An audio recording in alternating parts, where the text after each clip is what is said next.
नमस्कार। लिख रहा हूँ मैं अंजाम जिसका कल आगाज़ आएगा। मेरे लहू का हर एक कतरा इनकलाब लाएगा। मैं रहूँ या ना रहूँ पर वादा है तुमसे, मेरे बाद वतन पर मिटने वालों का सैलाब आएगा। 23 मार्च 1931 भारत के 3 वीर महान सपूत शहीद आजम भगत सिंह, सुखदेव व राजगुरु, जिन्होंने अपने साहस, संकल्प व शौर्य से एक क्रांति की नींव रखी, जिन्होंने अपने जान की परवाह किए बगैर देश की स्वतंत्रता के लिए अपना जीवन न्यौछावर कर दिया।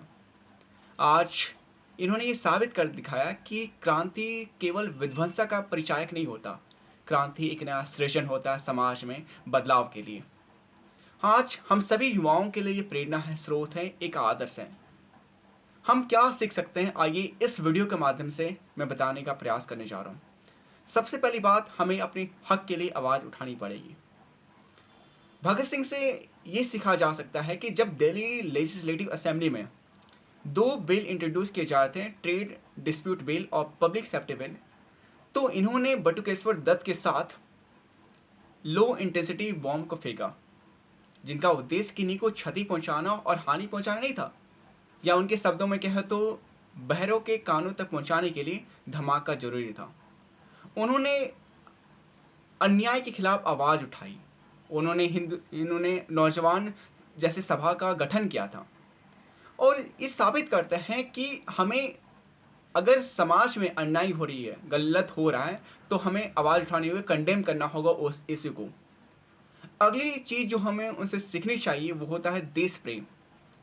जब घर में माहौल में उनके शादी के बारे में चर्चे हो रहे थे, तो उन्होंने साफ कह दिया था कि if I marry before India's independence then death will be my bride.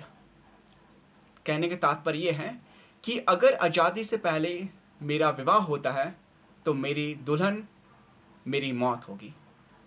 यानी उनके अंदर ये देश प्रेम की जो ज्वाला थी, जो लौ थी, वो साफ साफ दिखाई पड़ रही थी। तो हमारे भीतर भी वो लौ होनी चाहिए, देश के प्रेम, देश की उन्नति के प्रति, देश की प्रगति के प्रति। अगली चीज़ जो हमें उनसे सीखनी चाहिए वो होता है एक लर्नर, एक विद्यार्थी के तौर पर हमेशा रहना।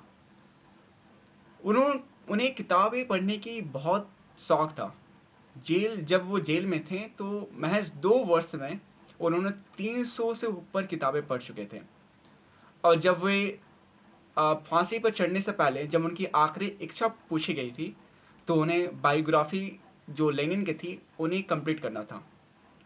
तो हमारे जो आदर्श हैं वो बहुत ही, एक कह लीजिए आप, बहुत ही रीडर के तौर पर खुद को प्रस्तुत करते हैं, और साथ ही साथ वे एक आक्रामक लेखक भी थे।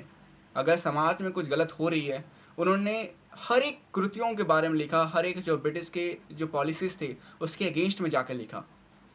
तो ये सारी चीज़ें हमें उनसे सीखनी चाहिए और उनके गुणों को बेसिकली आत्मसात करना चाहिए।